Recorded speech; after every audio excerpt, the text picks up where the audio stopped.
College basketball, Bowling Green and Indiana University, Purdue University at Indianapolis at the Stroh Center. Jaguars open up the scoring and don't look back. Macy Williams down low.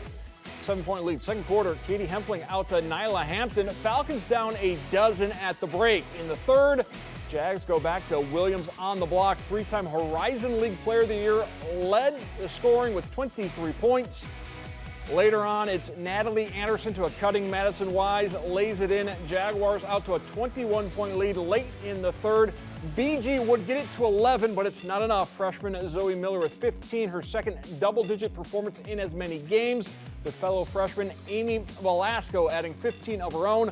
Falcons see the loss as a learning experience with this young squad. BG another big test in front of them as the Falcons head to Columbus to take on Ohio State on Wednesday.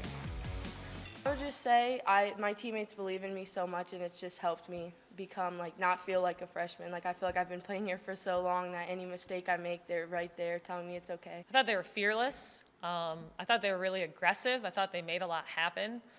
They're good players. It's their second college game. Zoe's guarding a three-time Player of the Year from the Horizon League, and she battled. She really did. She battled hard, and I thought Amy was really aggressive tonight, which I love to see. She made a lot happen, not only for herself but for her teammates. And we're going to continue to see, our team develop as we go. I'm just going to stay confident in myself and do what my team needs at all times. Sometimes it's tricky, but I just know that I need to do what I need to do.